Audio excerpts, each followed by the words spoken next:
Hello friend, સ્વાગત છે તમારું મારી યુટ્યુબ ચેનલ ગુજરાતી કિચનમાં। આજે આપણે બનાવીશું સેન્ડવિચ ઢોકળા। સેન્ડવિચ ઢોકળા ખાવામાં ખૂબ જ ટેસ્ટી લાગે છે અને બનાવવામાં પણ ખૂબ જ સહેલું છે। તો ચાલો આજની આ રેસીપી બનાવવાનું શરૂ કરીએ। જો તમે મારી હિન્દી રેસીપી ચેનલને સબસ્ક્રાઈબ ના કરી હોય તો નીચે ડિસ્ક્રિપ્શન બોક્સમાં એની લિંક આપી છે, તો જલ્દી જાઓ અને ચેક કરીને સબસ્ક્રાઈબ કરી લો। તો ચાલો સેન્ડવિચ ઢોકળા બનાવવાનું શરૂ કરીએ।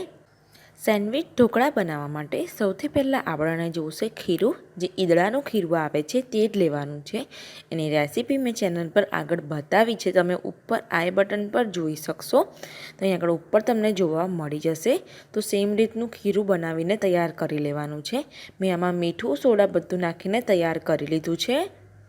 હવે આપણે વચ્ચેના લેયર માટેની ચટણી બનાવીશું। તો આપણે ધાણા લઈશું, એક મોટી મુઠ્ઠી જેટલા, આ રીતે ધોઈને લઈ લેવાના છે। એની અંદર લીલા મરચાં નાખીશું 3 થી 4, તમને જે રીતે તીખાશ ગમતી હોય એ રીતે એડ કરી શકો છો। એક મોટી ચમચી સિંગદાણા એડ કરીશું, થોડું જીરું અડધી ચમચી એટલું એડ કરીશું અને મીઠું એડ કરીશું સ્વાદ પ્રમાણે। અને હવે આપણે નાખીશું સફેદ તલ અડધી ચમચી એટલા અને એક મોટી ચમચી એટલી ખાંડ નાખીશું।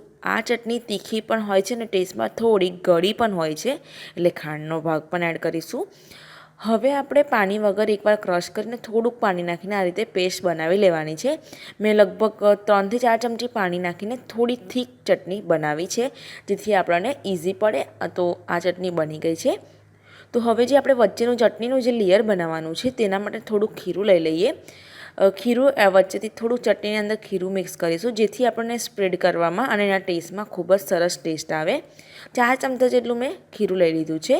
હવે જે ચટણીનું લેયર બનાવવા માટે એની અંદર આપણે ચટણી પણ એડ કરી દઈશું।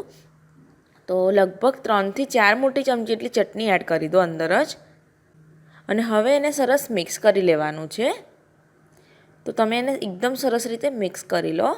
ચટણી બરાબર મિક્સ થઈ ગઈ છે, તો આપણું બંને ખીરું તૈયાર થઈ ગયું છે। સૌથી પહેલાં આપણે વ્હાઈટ ખીરું મૂકવાનું છે।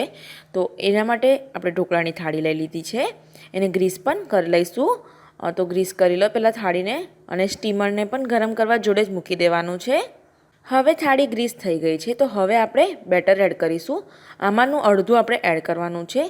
તો લગભગ 3 થી 4 મોટા ચમચા જેટલું આપણે ખીરું એડ કરી દેવાનું છે। તો અને આ રીતે એને સરખું કરી દો।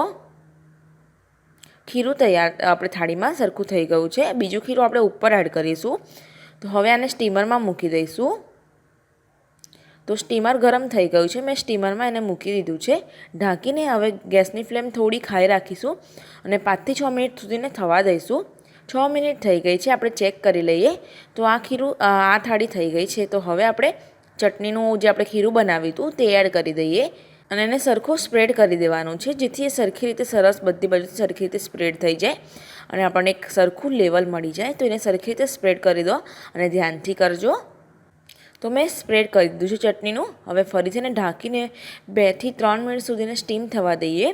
લગભગ 3 જેવી મિનિટ થઈ ગઈ છે।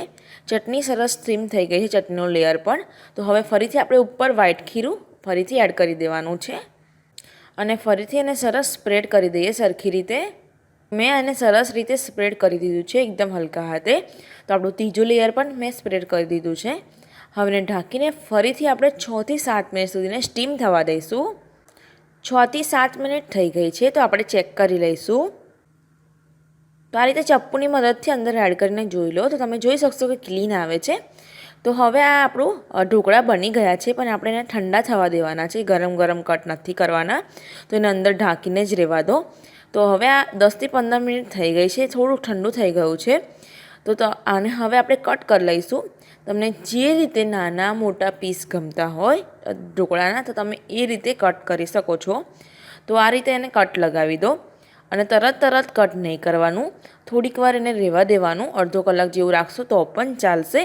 તો આ રીતે કટ કરી લો, જેથી એ ઇઝીથી કપાય। તો તમે ગરમ કટ કરશો તો એ સરખા કટ નહીં થાય। ઢોકળા કટ થઈ ગયા છે, તો હવે આપણે કાઢી લઈશું। તો તમે જોઈ શકશો કે સરસ કટ થઈને આપણું લેયર સરસ બન્યા છે। તો ઇઝીથી રિમૂવ પણ થઈ જાય છે, નીકળી પણ જાય છે। તો આ રીતે બધા ઢોકળાને કાઢી લઈશું।